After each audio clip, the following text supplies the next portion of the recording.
اللہ الرحمن الرحیم۔ السلام علیکم ورحمۃ اللہ وبرکاتہ۔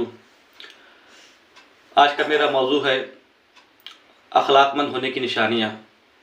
ہمیں کیسے پتہ چلے گا کہ ہم با اخلاق ہیں، ہمارے اخلاق اچھے ہیں، ہم انہی اخلاق پر فائز ہیں جو اخلاق ہمارے نبی صلی اللہ علیہ وسلم کے تھے۔ اللہ تعالیٰ نے قرآن میں فرمایا کہ وَإِنَّكَ لَعَلَىٰ خُلُقٍ عَظِيمٍ، کہ ہمارے نبی حضرت محمد صلی اللہ علیہ وسلم اخلاق کے اعلیٰ درجے پر فائز تھے۔ تو ویسے بھی ہمیں اپنے اخلاق بنانے کی ضرورت ہے اور ویسے ہی اپنے اخلاق سنوارنے کی ضرورت ہے جیسے ہمارے نبی کے تھے۔ ہمارے نبی کو لوگ دیکھ کر مسلمان ہو جایا کرتے تھے، آپ کے اخلاق کو دیکھ کر۔ لوگ کہتے ہیں کہ اسلام جو ہے تلوار کے زور سے پھیلا، حالانکہ اسلام جو پھیلا وہ اخلاق سے پھیلا۔ ہم میں سے ہر ایک شخص اپنے آپ کو بہت اخلاق والا سمجھتا ہے، با اخلاق سمجھتا ہے۔ وہ سمجھتا ہے کہ ہم بہت اچھے ہیں اور دوسرے کو ہمیشہ تنقیدی نگاہ سے دیکھتا ہے اور دیکھتا ہے کہ یہ کیسا ہے، دیکھو یہ کرتا ہے، فلانا جھوٹ بولتا ہے، فلانا یہ کام کرتا ہے، لیکن وہ اپنے آپ کو بھول جاتا ہے اور اپنے آپ کو بہت اچھا سمجھتا ہے اور دوسرے کو، اس کو ہمیشہ، ہر آدمی کو دوسرے کی کمیاں نظر آتی ہیں اور وہ اپنے آپ کو بھول جاتا ہے۔ تو ہمیں کیسے پتہ چلے گا کہ ہم با اخلاق ہیں یا نہیں ہیں؟ ہم اپنے آپ کو چاہے جتنا اچھا سمجھ رہے ہوں، جب تک ہمارے اندر یہ اخلاق کی 10 نشانیاں نہیں ہوں گی، 10 اگزامپل ہم آپ کو دیں گے آج، کہ اگر آپ کے اندر وہ 10 چیزیں نہیں ہیں تو سمجھ لینا آپ اخلاق والے نہیں ہیں، چاہے جتنا آپ اپنے آپ کو اخلاق مند سمجھتے رہیں۔ اگر آپ کے اندر وہ 10 چیزیں پائی جا رہی ہیں تو سمجھ لینا کہ آپ با اخلاق ہیں اور آپ جو ہے اخلاق والے ہیں۔ سب سے پہلی چیز اخلاق مند ہونے کی نشانی یہ ہے، پہلی نشانی، کہ آدمی جو ہے ہمیشہ لوگوں سے مسکرا کر ملے۔ اللہ کے نبی صلی اللہ علیہ وسلم نے فرمایا کہ اپنے بھائی سے مسکرا کر ملنا بھی ایک صدقہ ہے، نیکی ہے۔ ہمیشہ مسکراتے ہوئے چہرے سے، کھلے ہوئے چہرے سے اپنے بھائی سے ملنا۔ جب بھی ہم اپنے بھائی سے مسکرا کر ملتے ہیں تو آپس میں ایک دوسرے کو دیکھ کے وہ بھی مسکراتا ہے اور ایسے دلوں کی نفرتیں، کدورتیں دور ہوتی ہیں اور آپس میں محبت بڑھتی ہے۔ ہمارا آج کل یہ حال یہ ہے کہ ہم ایسے منہ تیوری چڑھائے رہتے ہیں، منہ بنائے رہتے ہیں کہ لگتا ہے مسکرانا بھول گئے۔ گھر میں جہاں داخل ہوتے ہیں تو ایسے منہ بنا کے غصے سے داخل ہوتے ہیں کہ بیوی بھی دیکھ کے ڈر جائے کیا ہو گیا شوہر کو، کہاں سے لڑکے آ رہے ہیں۔ تو ہم مسکرانا بھول گئے ہیں، تو جس کی بنا پر، ایک سنت کو چھوڑنے کی بنا پر ہمارے گھروں میں تلخیاں بڑھتی جا رہی ہیں، دلوں سے محبتیں کم ہوتی جا رہی ہیں، بھائی بھائی میں محبت نہیں ہے، باپ بیٹے میں محبت نہیں ہے۔ کیوں؟ کیونکہ ہم نے مسکرانے والی عادت کو، سنت کو چھوڑ دیا ہے۔ ہمارے نبی صلی اللہ علیہ وسلم کی یہ سنت تھی، ہر ایک سے مسکرا کر ملتے تھے۔ تو اگر ہمارے اندر یہ مسکرانے کی عادت نہیں ہے، مسکرانے کی صفت نہیں ہے، تو ہم اپنے آپ کو چاہے جتنا اچھا سمجھتے رہیں، تو ہم با اخلاق نہیں ہیں، ہمارے اندر اخلاق مندی نہیں ہے۔ اخلاق مند ہونے کی دوسری نشانی یہ ہے کہ ہم نرم مزاج ہوں، نرمی برتنے والے ہوں، ہر ایک کے ساتھ نرمی کرنے والے ہوں۔ اللہ تعالیٰ تو موسیٰ علیہ السلام کو جب حکم دے رہے ہیں کہ جاؤ فرعون کو دعوت دینا، فرعون جو کہ اسلام کا سب سے بڑا دشمن، وقت کا مسلمانوں کا سب سے بڑا دشمن، لیکن اللہ تعالیٰ جو ہے ہدایت دے رہے ہیں اپنے نبی موسیٰ علیہ السلام کو اور ان کے بھائی ہارون علیہ السلام کو ہدایت دے رہے ہیں کہ دیکھو اس کے پاس جا رہے ہیں، اس سے بات کرنا، نرمی سے بات کرنا، فَقُولَا لَهُ قَوْلًا لَيِّنًا، نرمی سے بات کرنا، کیونکہ نرمی سے جو بات بنتی ہے وہ ترش روئی سے اور تیز لہجے میں اور تلخی سے وہ بات نہیں بنتی۔ پیار کی بھاشا ہر ایک کو سمجھ میں آتی ہے، آپ پیار سے بول کے ہر ایک کا دل جیت سکتے ہیں۔ تو آج ہم یہ سب چیزیں، سنتیں بھول گئے ہیں۔ حضرت عائشہ رضی اللہ عنہ فرماتی ہیں کہ اللہ کے نبی صلی اللہ علیہ وسلم نے فرمایا کہ جس کو نرمی دی گئی اس کو خیر کثیر عطا کیا گیا اور جس کو نرمی نہیں دی گئی اس سے خیر کا حصہ چھین لیا گیا۔ یعنی نرمی جو ہے ہمیشہ خیر اور بھلائی کو لے کر آتی ہے، تو ہمیں اس لیے ہمیشہ نرمی کو، نرم لہجے کو لے کر آنا چاہیے۔ آج کل آدمی جو ہے سوچتا ہے کہ ہم بچوں سے اکڑ کی آواز میں بات کریں گے، اپنے بچوں کو دبا لیں گے تو وہ ہم سے دب جائیں گے، ہمارا کہنا مانیں گے، ہم چلا کر بولیں گے وہ ہمارا کہنا مانیں گے، ہم ورکر سے، اپنے نوکروں سے اپنی تیز آواز میں بات کریں گے تو ہم سے دبے رہیں گے۔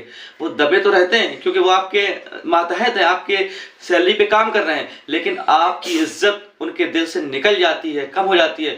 وہی بات اگر پیار سے، نرمی سے کہہ دیں گے دیکھو تم نے یہ غلطی کی، ایسا نہ کرنا، اگر ہم نرم لہجہ اختیار کریں گے تو ان کی آپ کے دل میں محبت بڑھے گی۔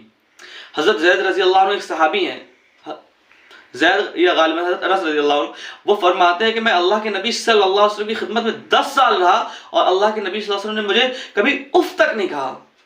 آپ اندازہ لگائیں، اور ہمارا یہ حال ہے کہ ہم اپنے ورکر سے بات کرتے ہیں، ابے تبے کر کے بات کرتے ہیں، ابے سمجھ میں نہیں آ رہا، ابے ایسے لہجے میں بات کرتے ہیں حاکمانہ، جیسے لگتا ہے کہ ہم حاکم ہیں، وہ ہمارے غلام ہیں۔ اسی طرح ہم بیوی سے بات کرتے ہیں، سنا نہیں تم نے، ہم نے بلایا، تم یہ کیا کر رہی ہو؟ نرمی ہم جانتے ہی نہیں۔ اللہ کے نبی صلی اللہ علیہ وسلم نے فرمایا کہ شریف اور عزت دار آدمی جو ہے اپنی بیوی سے دب کر رہتا ہے، اور ذلیل اور کمینہ آدمی جو ہے اپنی بیوی کو دبا کر رکھتا ہے۔ آج کل مرد جو ہے اپنی مردانگی اس میں سمجھتا ہے کہ وہ اپنی بیوی کو دبا کر رکھتا ہے۔ تم کیسے اپنی بیوی کو دبا کر نہیں رکھ پاتے؟ ہم کو دیکھو، ہماری بیوی کی ہمت نہیں ہے، مجال نہیں ہے کہ وہ ہم سے بنا پوچھے کوئی کام کر پائے، یہ کر پائے، وہ کر پائے۔ آدمی اس کو اپنی شان سمجھتا ہے، مرد اپنی مردانگی اس میں سمجھتا ہے کہ وہ اپنی بیوی کو دبا لے جائے۔ حالانکہ آدمی، اللہ کے نبی صلی اللہ علیہ وسلم فرما رہے ہیں کہ شریف آدمی کی پہچان یہ ہے کہ وہ بیوی سے دب کر رہتا ہے، عزت دار آدمی دب کر رہتا ہے، اور جو کمینہ، گھٹیا اور جو ذلیل آدمی ہوتا ہے وہ آدمی دبا کر رکھتا ہے۔ تو آج کل الٹا ہو گیا، تو ہم یہ سب سنت کو بھول چکے، اپنے آپ کو ہم بہت اخلاق مند سمجھتے ہیں اور سمجھتے ہیں کہ ہم اللہ کے نبی صلی اللہ علیہ وسلم کی سنت پر عمل کر رہے ہیں۔ تو دوسرا سب سے پہلی چیز تو ہمیں یہ کہ اپنانا ہے کہ ہمیں اپنے بھائی سے مسکرا کر ملنا، بھائی ہو، اپنی بیوی ہو، ماں باپ ہو، کوئی بھی ہو، ہر ایک سے ملنے والے سے مسکرا کر ملنا، یہ بھی نیکی ہے۔ دوسرا کام ہم کو یہ کرنا ہے کہ نرم لہجہ، نرمی اختیار کرنا ہے۔ تیسرا کام کیا کرنا ہے؟ جو اخلاق مند ہوگا وہ ہمیشہ جھگڑالو نہیں ہوگا، جھگڑا نہیں کرے گا۔ آج کل لوگوں کا مزاج یہ ہے کہ جب بھی کسی سے بات کرتے ہیں، اگر کسی نے کچھ کہہ دیا، لہجے میں کوئی غلطی ہو گئی تو فوراً سے لڑائی جھگڑے پہ اتارو ہو جاتے ہیں، فوراً آستین چڑھا لیتے ہیں اور ماں بہن کی گندی گندی گالیاں پکنے لگتے ہیں، تم نے تیری ماں تھی، ایسی اس طرح گالیاں دیتے ہیں۔ ہم جو اخلاق مند ہوگا، جس کے اخلاق اچھے ہوں گے، جو اللہ کے نبی صلی اللہ علیہ وسلم کی سنت پہ عمل کرنے والا ہوگا، وہ جھگڑے سے بچنے کی کوشش کرے گا، جھگڑے سے دور رہے گا، وہ درگزر کرے گا۔ اگر وہ کوئی دوسرا اس سے جھگڑنے کی کوشش کرے گا تو وہ کنارہ کشی اختیار کرے گا، صبر کرے گا اس کی باتوں کو، اور وہ کوشش یہی کرے گا کہ ہم سے جھگڑا نہ ہو۔ اور جو جھگڑالو، جو بد اخلاق ہوگا، وہ جھگڑے گا، لڑائی جھگڑے اور پھول پکے گا اور جھگڑے کی کوشش کرے گا۔ چوتھی نشانی با اخلاق ہونے کی، اخلاق مند ہونے کی یہ ہے کہ وہ انصاف سے کام لے گا، ہر چیز میں انصاف تلاش کرے گا۔ اگر کسی نے کوئی چیز دی ہے کہ یہ اس کو دینا ہے تو وہ کوشش یہ کرے گا کہ جتنا ہمیں حصہ مل رہا ہے اتنا دوسرے کو مل جائے، جو ہمارا حق ہے وہی حق دوسرے کو بھی مل جائے۔ وہ کبھی یہ نہیں چاہے گا کہ دوسرے کے ساتھ ناانصافی ہو جائے، ہمیں مل جائے، دوسرے کو ملے یا نہ ملے۔ آج کل لوگوں کا مزاج یہ ہے کہ اپنا کام بنتا بھاڑ میں جائے جنتا، ہمیں سکون ملنا چاہیے، اب ہمیں آرام ملنا چاہیے، دوسرے کو آرام ملے نہ ملے، دوسرے کو حصہ ملے نہ ملے، دوسرے کو سکون ملے نہ ملے، ہم تو اپنے مزے میں ہیں، ہماری تو عیش کی کٹ رہی، ہماری تو سکون کی کٹ رہی۔ نہیں، جو با اخلاق ہوگا، جو اچھے اخلاق والا ہوگا، اس کی نشانی، اس کے اندر یہ نشانی پائی جائے گی، وہ ہر ایک کے ساتھ انصاف سے کام لے گا۔ اخلاق مند ہونے کی چوتھی نشانی یہ ہے کہ وہ لوگوں کی غلطیوں کو تلاش نہیں کرے گا، لوگوں کی غلطیوں کو نہیں تلاش کرے گا بلکہ اچھائیوں کو تلاش کرے گا۔ وہ یہ دیکھے گا کسی آدمی میں، ہم کو تو یہ سکھایا گیا ہے کہ اگر کسی آدمی کے اندر 100 برائی ہو اور ایک اچھائی ہو تو ہم اس کی اچھائی کو لے لیں اور برائی کو چھوڑ دیں، یہ ہم کو حکم دیا گیا۔ ہمارا حال یہ ہے کہ ہم 100 اچھائی کو چھوڑ دیتے ہیں۔ اگر کسی آدمی کی برائی مل گئی ہم کو تو ہم اس کو اچھالنے کی کوشش کرتے ہیں اور اپنے آپ کو بھول جاتے ہیں کہ ہمارے اندر بھی تو وہی برائی ہو سکتی ہے۔ حدیث شریف میں آتا ہے المؤمن مرآۃ المؤمن، کہ مومن کا آئینہ ہے۔ کیا مطلب اس حدیث کا؟ اس حدیث کا مطلب یہ ہے کہ آدمی جب آئینے کے سامنے کھڑا ہوتا ہے، شیشے کے سامنے کھڑا ہوتا ہے تو اس کو اپنے عیب نظر آتے ہیں، اس کو اپنے عیب نظر آتے ہیں، اور شیشہ کسی دوسرے سے نہیں کہنے جاتا بلکہ اس آدمی کو بتا دیتا ہے دیکھو تمہارے یہاں پہ داغ ہے، تمہارے یہاں تل لگا، تمہارے یہاں نشان ہے، تمہارے یہاں پہ گندگی لگی ہے، تم اس کو دور کر لو۔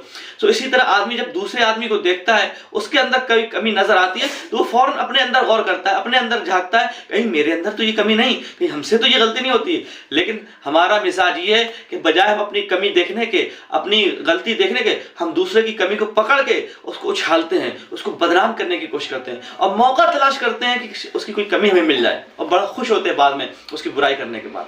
ان سب چیزوں سے بچنا چاہیے، یہ بد اخلاق لوگوں کی نشانی ہے۔ پانچویں نشانی اخلاق مند ہونے کی یہ ہے کہ وہ برائی میں بھی اچھائی تلاش کرے گا۔ یعنی اگر کسی آدمی نے اس کے ساتھ برا کر دیا تو وہ اس میں بھی کوئی اچھائی کا پہلو تلاش کرے گا۔ مثال کے طور پر اگر کوئی آدمی نے اس کو ٹائم دیا تھا کہ ہم تم سے اتنے ٹائم پہ ملیں گے اور وہ نہیں مل پایا،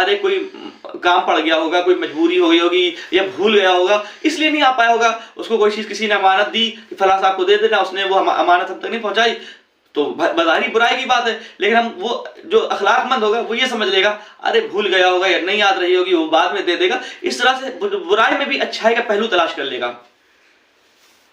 تو یہ اخلاق مند ہونے کی نشانی ہے. جیسے شاعر نے نہیں کہا کہ ہمیں اپنی آنکھ کا وہ دوسرے آنکھ کی تنکا بھی نظر آ جاتا ہے, اور اپنے آنکھ کی جو شہتیر ہے وہ بھی نہیں دکھائی دیتی. یعنی اپنے عیب نہیں دکھائی دیتے, دوسروں کے عیب دکھائی دیتے ہیں. یہ اخلاق مند ہونے کی نشانی نہیں ہے. ہمیں درگزر کرنا چاہیے, دوسروں کی اچھائی کو لینا چاہیے اور اچھائی کا پہلو تلاش کرنا چاہیے تاکہ محبت بڑھے. ویسے بھی لوگوں کے دلوں میں نفرتیں بہت ہیں, کدورتیں بہت ہیں, لوگ ملنا جلنا نہیں چاہتے, ایک دوسرے سے سلام نہیں کرنا چاہتے, اور ہم اس میں بھی بد اخلاقی کرتے ہیں اور برائیاں تلاش کرتے ہیں. اخلاق مند ہونے کی ایک نشانی یہ ہے کہ وہ لوگوں کی تکلیف کو برداشت کرے گا. یعنی کچھ لوگوں کا مزاج ہوتا ہے کہ جب وہ بات کرتے ہیں تو ایسی تیکھی بات کرتے ہیں, چپتے ہوئے لہجے میں بات کرتے ہیں, تو جو اخلاق مند ہوگا وہ نظر انداز کر دے گا. ارے چلو کہہ دیا تو کہہ دیا, ہمارے بڑے ہی تو ہیں, ہمارے اپنے ہی تو ہیں, ارے میرا بھائی تو ہے نا, بھائی اسلامی بھائی تو ہے. قرآن نے کہا کہ المسلم اخو المسلم, مسلمان کا بھائی ہے. اگر اس نے چلو کہہ دیا تو کہہ دیا, تکلیف پہنچا دی, چلو ہم نے معاف کر دیا, اللہ کے لیے معاف کیا. اللہ بھی تو اپنے بندوں کو معاف کر دیتا ہے. اگر وہ اس طریقے سے معاف کرے گا, جو اخلاق مند ہوگا وہ اپنے بھائی کی غلطیوں کو معاف کرے گا. اللہ تعالیٰ نے ایک آدمی کو صرف اس لیے معاف کر دیا تھا کہ اس نے اپنی بیوی کو یہ کہہ کے معاف کر دیا تھا کہ چلو تو اللہ کی بندی ہے, غلطی ہو گئی, چلو ہم نے تجھ کو معاف کیا. تو اللہ تعالیٰ نے اس آدمی کی مغفرت فرما دی کہ تو نے اپنی بیوی کو میری بندی سمجھ کر معاف کیا تھا, تو میں نے تجھ کو اپنا بندہ سمجھ کے معاف کیا. تو اگر ہم اپنی بیوی کی غلطیوں کو درگزر کریں گے, معاف کرنے والے بنیں گے, ہم تو بیوی غلطیوں کو ڈانٹنے لگتے ہیں, چلانے لگتے ہیں, ہم اگر درگزر کرنے والے بنیں گے تو اللہ تعالیٰ ہماری غلطیوں کو درگزر کرے گا, ہمیں معاف کر دے گا, بہت سستے میں معاملہ نپٹ جائے گا. اخلاق مند ہونے کی ایک نشانی یہ بھی ہے کہ آدمی سے اگر غلطی ہو جائے گی تو وہ اپنے آپ کو غلط ٹھہرائے گا, دوسرے کو معاف سمجھ لے گا کہ نہیں اس کی غلطی نہیں. مثال کے طور پر کوئی بات ہو گئی, غلط فہمی پیدا ہو گئی, اچھا تم کسی غیر آدمی نے لگا دی فلاں تمہارے بارے میں ایسا کہہ رہا تھا, فلاں تمہارے بارے میں ایسا کہہ رہا تھا, اچھا ایسا کہہ رہا تھا. تو بجائے اس کے کہ اس کی غلطی تلاش کرے, تو ہو سکتا ہے کہ ہم سے آدمی جو ہے اپنی غلطی تلاش کرے گا. یہ اخلاق مند ہونے کی نشانی ہے. یا اگر کسی سے کوئی ٹھوکر لگ گئی, دھوکے میں لگ گئی, ایک آدمی ادھر سے آ رہا, دوسرا ادھر سے آ رہا, دونوں ٹکرا گئے, بھائی آئی ایم سوری, ہم سے غلطی ہو گئی, ارے میری ہی غلطی تھی, ہم دیکھ نہیں پائے, ٹکرا گئے. اور آج کل کیا ہوتا, بھائی دکھتا نہیں ہے کیا, اندھا ہے کیا بھائی, اس طرح ہم لڑنے لگتے ہیں. لیکن جو اخلاق مند آدمی ہوگا, جس کے اخلاق اچھے ہوں گے, جو اللہ کے نبی صلی اللہ علیہ وسلم کی سنتوں پہ عمل کرنے والا ہوگا, ان سے محبت کرنے والا ہوگا, تو وہ نبی کے اخلاق کو اپنے اندر پیدا کرے گا. اور جو نبی کے اخلاق کو اپنے اندر پیدا کرے گا, تو نبی کے اخلاق کیسے تھے کہ ان کے اوپر کوڑا کرکٹ ڈالا گیا, ان کے اوپر گندگی ڈالی گئی, ان کے راستے میں کوڑا بچھایا گیا, اور ان کے اوپر اوجھلی ڈالی گئی, لیکن اللہ کے نبی صلی اللہ علیہ وسلم نے سب کو معاف کر دیا. کہا لا تثریب علیکم اليوم, جاؤ انتم الطلقاء, تم سب آزاد ہو, تمہیں کوئی ملامت نہیں, سب کو معاف کر دیا. جنہوں نے آپ کو ستایا تھا, گالیاں دی تھی, تکلیفیں دی تھی, ہمارا بھی مزاج یہی ہونا چاہیے. ہم کو بھی درگزر کرنے والا بننا چاہیے, معاف کرنے والا بننا چاہیے. اور جو اخلاق مند ہوگا, اس کی ایک نشانی اخلاق مند ہونے کی یہ بھی ہے کہ وہ بہت جلدی معذرت کرنے والا ہوگا. معذرت کرنا یعنی اگر اس سے کوئی غلطی ہو جائے گی, دوسرے کو تکلیف پہنچ جائے گی, تو وہ فوراً سوری کر لے گا, معذرت کر لے گا, بھائی ہم سے غلطی ہو گئی, ہم نے آپ کو ایسی بات بول دی تھی, ہم سے معاف کر دیجیے گا, یہ ہمارا لہجہ تیکھا ہو گیا تھا, آپ کو ہو سکتا ہے آپ کو برا لگ گیا ہوگا, آپ برا نہ مانیے گا, ہم شرمندہ ہیں, ہم نے آپ کو ایسی بات کہہ دی تھی, ہمیں معاف کر دیجیے گا. یہ اخلاق مند ہونے کی نشانی ہے. تو ہر آدمی جو اپنے آپ کو آئی ایم سم تھنگ, میں کچھ ہوں, اور اپنے آپ کو بہت بڑا اچھا آدمی سمجھتا ہے, اپنے آپ کو بہت سمجھتا ہے کہ ہم بہت عزت والے ہیں, بہت اچھے ہیں, تو ہر آدمی کو اپنی زندگی کا جائزہ لینا چاہیے, اور گریبان میں جھانک لینا چاہیے, اور غور کر لینا چاہیے کہ ہمارے اندر یہ جو باتیں میں نے آپ کے سامنے بیان کی, یہ ہمارے اندر ہیں یا نہیں ہیں. اگر ہمارے اپنے اندر یہ باتیں نہیں ہیں اور ہم اپنے